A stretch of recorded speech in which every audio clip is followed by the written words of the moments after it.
Yoga for fighters? Really? We're going to show you that it works. Stay tuned.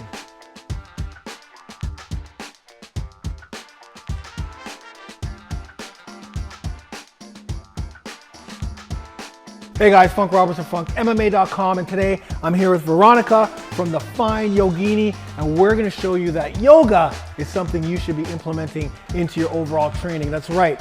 You know, a lot of people have been asking me, hey, Funk, should I be doing yoga? Absolutely, you should be. Great to reduce your injuries, more flexibility, more mobility, and of course, range of motion. So I came here with the expert, Veronica, who's a yogini, a yogi, and she's worked for the UFC in the past and has worked with fighters to help them increase their flexibility. So I asked her to take us through a live follow-along sequence that'll help with hips. We're opening up the hips, baby, something that's really tight on a lot of fighters that negates, you know, them from throwing harder kicks and of course when they're grappling. So Veronica is going to take us through an awesome follow-along workout. And when I say by that, a follow-along sequence, that means get your phone popped up, get your computer popped up, and follow Veronica as she takes you through this sequence. Are you guys ready? Are you ready? I'm ready. Let's get it done.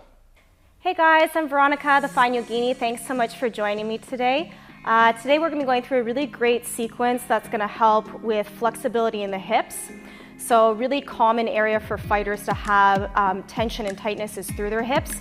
And the unfortunate thing about having tight hips is not only does this reduce your range of motion, but it also leaves you susceptible to a lot of injuries. A place where you can really see this a lot is in your jujitsu practice. When you're defending a guard pass, you'll see if your hips are really tight, you'll start to overcompensate in other areas of the body. Example would be twisting the knees or overextending the back outside the range of motion, which, as you know, obviously is not very good for the body. So let's get started. I'm going to get through it into a really easy sequence and help you open up those hips. So we begin on seated, lowering down to the back body.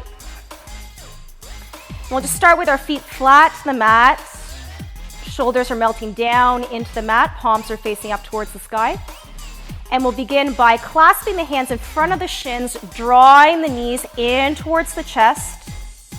And you should be able to feel right here some of that tension that might be building in those hip flexors. Relaxing the shoulders away from the ears, pelvis relaxes down to the body. And really focusing in here and through on the breath. So deep inhale and exhaling through the nose. And with each exhale, we see if we can draw a little bit deeper. Drawing knees into chest. Big inhale. Exhale, see if we can draw a little bit deeper.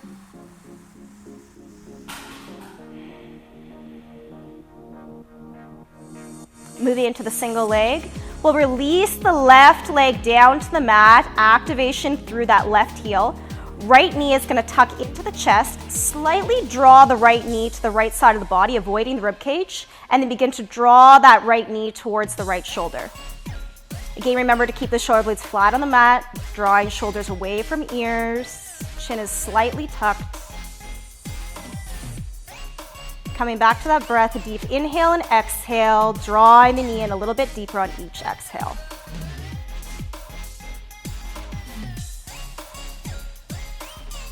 Releasing to the second side, we'll release the right leg long to the mat, activation through that right heel, drawing the left knee in towards the chest, slightly drawing that knee to the left to avoid the rib cage, and then drawing in towards that left shoulder. Chin is slightly, shoulders draw away from ears. Reconnecting to that breath.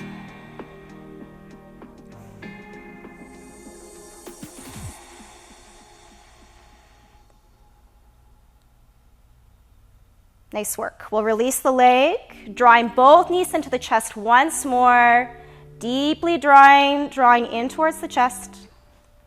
Then letting yourself roll to the right into a fetal position. Meeting me up into a tabletop position. Wrists are stacked right underneath the shoulders, knees are right underneath the hips, pressing into our downward facing dog. Pressing even weight distribution into the hands, we'll untuck the toes, pull navel to spine, pivot the hips up, pressing into downward facing dog. Stretching the heels down towards the mat, relaxing the head and shoulders between the arms. Hips are lifted up. Reconnecting to that breath. Deep inhale and exhale through the nose.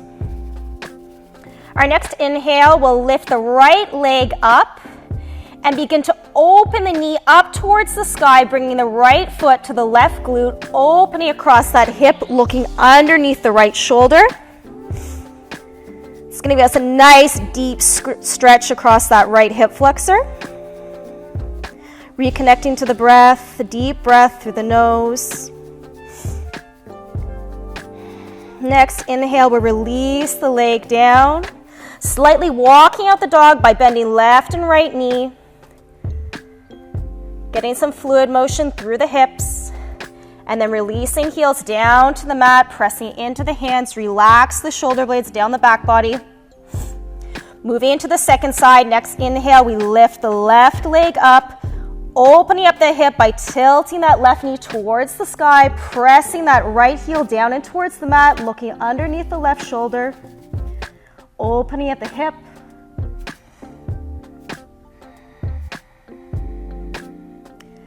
Next, exhale, relax the leg down, slowly walking out that dog again, bending right and left, pressing the heels down towards the mat.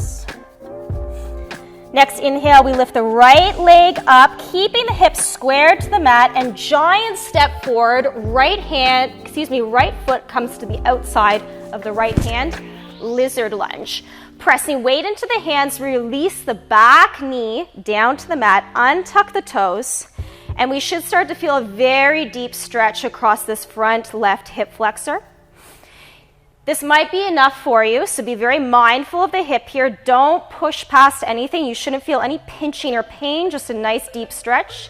To take it a little bit further, you can begin to relax down onto the forearms and let the right foot roll to the pinky edge, keeping activation through that right foot so that we're protecting the right knee joint. Reconnecting to the breath, deep inhale and exhale through the nose. Next inhale, we begin to walk back up onto the hands. Pressing weight into the hands, untuck the toes, stepping back into our downward facing dog, pressing heels to the mat, relaxing shoulders down the back body, even weight distribution through the hands. Next inhale, we lift the left leg up, keeping the hips square to the mat, big step forward. Left foot comes to the outside of that left hand. We release that back knee down to the mat, untuck the toes. Option one, pressing into the hands, slightly leaning forward, feeling the deep stretch across that right hip flexor. To take it a little bit further, we roll to the pinky edge of the left foot, lowering down onto the forearms for our lizard lunge, second side.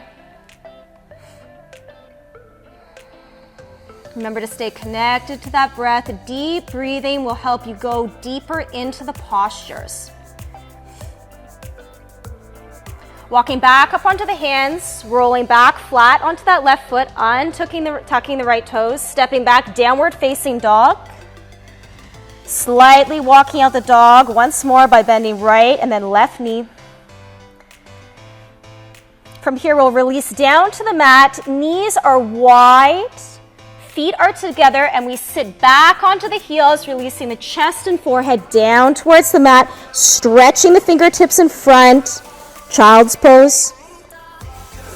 Important here to keep the knees wide so that you're letting gravity pull down into those hip flexors, creating more opening and also a release for the lower back. From here, we'll begin to walk ourselves up. Bringing the knees together, rolling to one side. Coming back down onto our back body. Moving into happy baby pose. So from here, lifting the legs up to 90 degrees. Our hands reach to the inside of our knees, clasping the outsides of the feet. Feet are slightly wide apart, about hips width distance, and then begin to draw down on the feet One day, perhaps those knees touch down to the mat. Mindful of the shoulders, not holding tension, relax and roll the shoulders away from the ears. And also mindful of the pelvis should be connected to the mat.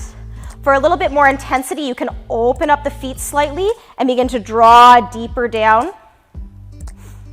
Stay connected to that breath. Deep inhale and exhale through the nose. With each exhale, we see if we can draw a little bit deeper.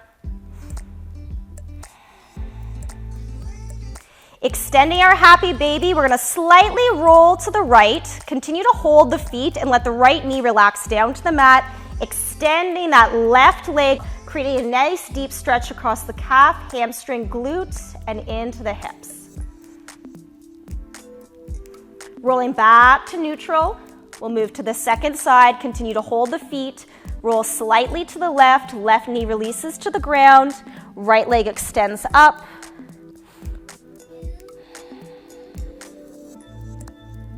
Remembering to stay connected to the breath, deep inhaling and exhaling. Release this side by rolling back to neutral, happy baby, drawing down on the feet. From here, we'll bring the feet together and slowly let the feet roll to the ground, keeping the knees wide open into our butterfly pose. Tucking the tail and tucking the glutes slightly under the body, rolling the shoulders back and letting the knees open wide. Letting gravity start to draw down on those knees, opening across the hips. Reconnecting to that breath.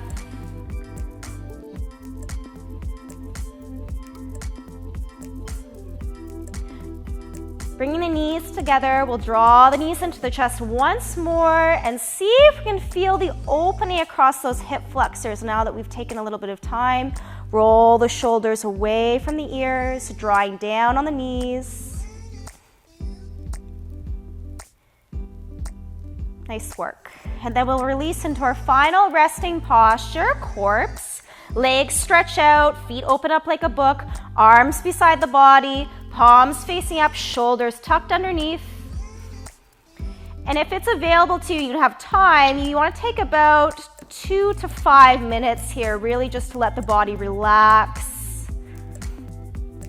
Let the muscles really melt into all the postures and have a better understanding of all the benefits of everything we just went through.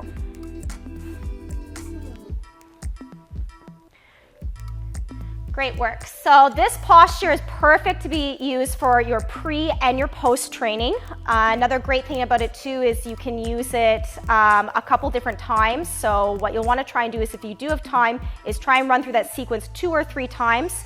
And you'll see that the more that you're running through it, you'll start to feel more opening across those hips. And the best thing about it too is if you try and do it before your training and then after as well, you should be able to feel some more mobility and increased range of motion in the second set that you do it. Thanks so much, guys. I'm Veronica, the Fine Yogini. Hope to see you next time. So there you have it, guys, an awesome hip mobility sequence from Yogi, the Fine Yogini. Follow Veronica on Instagram at the Fine Yogini. You can see the link down low. Let me know how you guys like this sequence by leaving your comments below. Like this, share this, and if you want more workouts or more of this, by all means, let us know. Thanks a lot for hooking us up. Thanks, Funk. That's awesome, guys.